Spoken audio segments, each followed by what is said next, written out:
जय हिंद बच्चों, स्वागत है आपका हमारी एंड गेम सीरीज में, जिसमें हम कम से कम समय में आपके इंपॉर्टेंट टॉपिक्स को कवर करेंगे, जिससे आप ज्यादा समय सेल्फ स्टडी पे दे पाओ और इजीली एग्जाम क्लियर कर पाओ। तो आज हम जो टॉपिक करने वाले हैं वो होने वाला है हिस्ट्रीज के अंदर कुछ इंपॉर्टेंट बैटल्स। ये बैटल्स पे आपको काफी बार क्वेश्चन देखने को मिल जाते हैं कि बैटल्स थी किस किस के बीच में थी, कब देखने को मिली थी, तो इन चीजों पे देखने को मिल जाता है। तो वही अगर हम देखते हैं तो हम शुरुआत करते हैं बैटल ऑफ हाइड्रोस्पेसिस से। ये हमें पता है जब अलेक्जेंडर ने इन्वेड किया था इंडिया को, तो शुरुआत में उसका जो सामना हुआ था पोरस के साथ ही हुआ था। तो यहाँ पे जब अलेक्जेंडर ने हरा दिया था पोरस को, तो ये वो बैटल थी, तो इसलिए इंपॉर्टेंट होती है क्योंकि सबसे पहला इन्वेजन माना जाता है कि अलेक्जेंडर ने किया था। फिर उसके बाद जब नंदा एम्पायर खत्म होता है, मौर्यन एम्पायर स्टार्ट होता है, तो वो एक बैटल भी इंपॉर्टेंट है जो हमें धनानंद और चंद्रगुप्त मौर्य के बीच में हुई थी, और इसी के बाद मौर्य एम्पायर की स्थापना हुई थी। तो इसलिए डेट इंपॉर्टेंट है, ये डेट याद रखना। 320 BC में हमें ये देखने को मिली थी। उसके बाद सेल्यूकिड मौर्यन वॉर। हमें पता है कि जब सेल्यूकस निकेटर जब आया था ग्रीक से, मौर्य के और चंद्रगुप्त मौर्य के बीच में जो वॉर हुई थी, हालांकि एग्जाम पर्सपेक्टिव से इतनी इंपॉर्टेंट नहीं है, लेकिन हो सकता है कि डाल दे, क्योंकि ऐसे वो एक ना एक इंपॉर्टेंट इवेंट उठा के डाल देते हैं। तो यहाँ पे हमें पता है कि चंद्रगुप्त मौर्य की जीत हुई थी, और फिर उसके बाद सेल्यूकस निकेटर हार गया था, और उन्होंने एक एम्बेसडर भेजा था मैगस्थनीज नाम का, जो हमें चंद्रगुप्त मौर्य की कोर्ट में देखने को मिलता है। फिर उसके बाद बहुत ही फेमस द कलिंग वॉर। इसमें हमें पता है कि अशोका के कलिंग एम्पायर पे हमला करते हैं। जो कलिंग एम्पायर कौन सा है, जो हमें ओडिशा के अंदर देखने को मिलता है, और वो कब होता है 262 BC में। यहाँ पे अशोका और कलिंग एम्पायर के बीच में वॉर होता है, जिसमें हमें पता है कि काफी सारा ब्लडशेड होता है, जिसको देख के अशोका का हृदय परिवर्तन होता है, और वो ये वॉर से दूर हो जाते हैं और वो पीस की तरफ ज्यादा आगे बढ़ते हैं। इवन वो अपना धर्म भी चेंज कर लेते हैं, वो बुद्धिज्म को इम्प्रेस कर लेते हैं, और काफी सारी ऐसी पॉलिसीज भी लेके आते हैं, जैसे धर्म को प्रमोट करते हैं, कि पीस की बात करते हैं ज्यादा। तो ये शुरुआत हमें देखने को मिलती है इस वॉर के बाद से ही। फिर उसके बाद कुछ इंपॉर्टेंट बैटल हैं, जैसे battle of Tarain 1 and battle of Tarain 2। ये तरायन होगा, ठीक है, ध्यान रखना, बैटल ऑफ तरायन 1 और बैटल ऑफ तरायन 2। अब ये किसके बीच में हुई थी? ये हमारा पृथ्वीराज चौहान और मोहम्मद गौरी के बीच में हमें देखने को मिली थी ये दो बैटल। अब इसमें जो पहली बैटल थी जो 1191 में हुई थी, उसमें तो पृथ्वीराज चौहान जीत गए थे, लेकिन उसमें जो मोहम्मद गौरी को उन्होंने मारा नहीं था, छोड़ दिया था।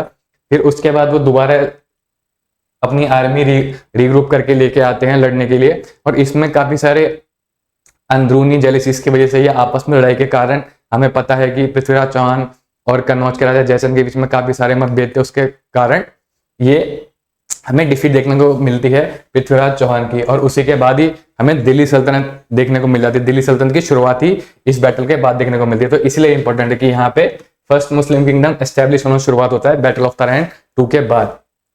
उसके बाद फर्स्ट बैटल ऑफ पानीपत। अब ये इसलिए इंपॉर्टेंट है क्योंकि यहाँ पे इस बैटल के बाद मुगल एम्पायर की शुरुआत होती है इंडिया में। अब ये किस किस के बीच में होता है? ये हमारा इब्राहिम लोधी और बाबर के बीच में होता है, जो कि 1526 में होता है। तो यहाँ पे एटलीस्ट बैटल ऑफ पानीपत 1, 2, 3 इन तीनों की डेट्स भी इंपॉर्टेंट रहती है, तो वो भी याद रखना। जैसे हमारा सबसे पहले 1526 में देखने को मिली थी, जिसमें बाबर डिसाइसिवली जीत जाते हैं।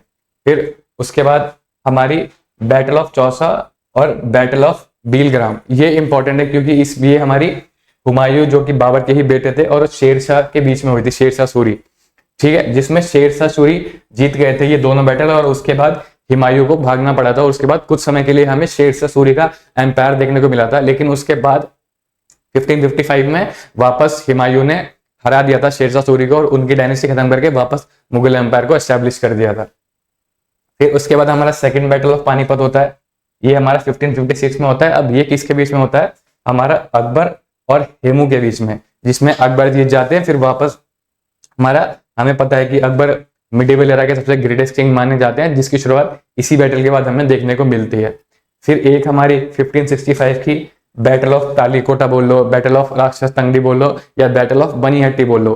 ये तीनों बैटल हमारी तब हुई थी, जिसके बाद हमारा विजयनगर एम्पायर समाप्त हो गया था। ये लास्ट बैटल थी विजयनगर एम्पायर की, जिसके बाद विजयनगर एम्पायर खत्म हो जाता है, और उसके बाद वो दोबारा शुरू कभी नहीं हो पाता। और ये किस किस के बीच में हुई थी?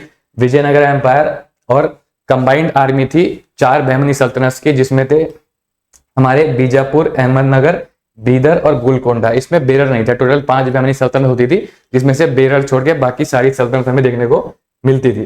फिर इसके बाद बैटल ऑफ धर्मात, ये बस इतना ध्यान रखना, ये दारा शिकोह और औरंगजेब के बीच में सक्सेशन वॉर था, जिसमें औरंगजेब ने दारा शिकोह को हरा दिया था और फिर उसके बाद वो राजा बने थे। फिर ट्रीटी ऑफ पुरंदर, ये एक कह सकते हो कि प्रॉपर वॉर नहीं हुई थी यहाँ पे जो हमें पता है औरंगजेब की तरफ से जो राजा जयसिंह जी थे वो उनकी तरफ से गए थे शिवाजी को हराने के लिए, लेकिन वॉर नहीं हुआ था। उससे पहले ही उन्होंने ट्रीटी कर ली थी, संधि कर ली थी, जिसमें उन्होंने 23 किले सरेंडर कर दिए थे मुगल शासकों के लिए।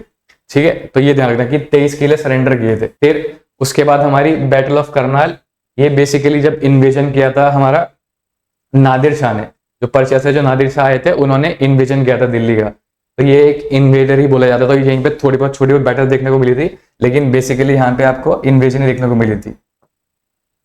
फिर उसके बाद ये कुछ कर्नाटिक वॉर्स हैं। कर्नाटिक वॉर्स में डिटेल में जाने की जरूरत नहीं है, बस इतना याद रखना, ये कर्नाटिक वॉर्स ब्रिटिशर्स और जो फ्रेंच रूलर्स थे उनके बीच में रही थी कि कौन कंट्रोल रखेगा इंडिया में।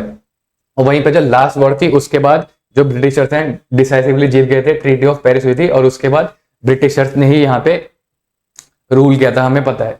फिर उसके बाद important battles, battle of Plassey जो हमें पता है सबसे पहली इंपॉर्टेंट बैटल थी जिसमें ब्रिटिशर्स डायरेक्टली किसी इंडियन रूलर को हराते हैं। इसमें पता है जो बंगाल के नवाब थे सिराजुद्दौला, उनकी लड़ाई होती है ब्रिटिशर से, जिसको लीड करे थे रॉबर्ट क्लाइव, जिसमें वो जीत जाते हैं बैटल ऑफ प्लासी में ब्रिटिशर्स।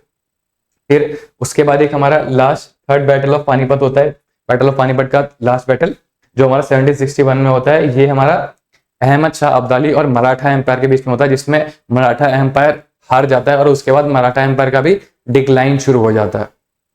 ठीक है, फिर उसके बाद एक हमारी लास्ट इंपॉर्टेंट बैटल है जो याद रखनी है आपको, बैटल ऑफ बक्सर। ये 1764 में हुई थी। ये भी हमारी ब्रिटिशर्स और एक इंडियन रूलर्स के बीच में हुई थी। इसमें जो ब्रिटिशर्स की साइड से जो लीड कर रहे थे हेक्टर मुनरो, और उसके बाद जो अगेंस्ट में थे उसमें हमारे बंगाल के नवाब मीर कासिम, अवध के नवाब शुजाउद्दौला और मुगल एम्परर शाह आलम II, ये तीनों मिलकर लड़े थे, लेकिन ब्रिटिशर्स ने हरा दिया था। और इसी के बाद ड्रेन ऑफ वेल्थ की शुरुआत कह लो या ब्रिटिश एम्पायर की शुरुआत कह लो, वो हमें यहीं से देखने को मिलती है, इसी बैटल के बाद।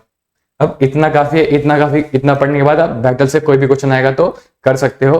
तो इस क्वेश्चन का जवाब आप कमेंट्स में बताना, और इसके अलावा अगर कोई डाउट हो तो इस नंबर पे आप व्हाट्सएप कर सकते हो। साथ में बस लिख देना ब्रैकेट में GS डाउट, तो इसका आपको सॉल्यूशन भी मिल जाएगा अगर कोई डाउट होगा। मिलता हूं आपसे अगली वीडियो में, तब तक के लिए जय हिंद।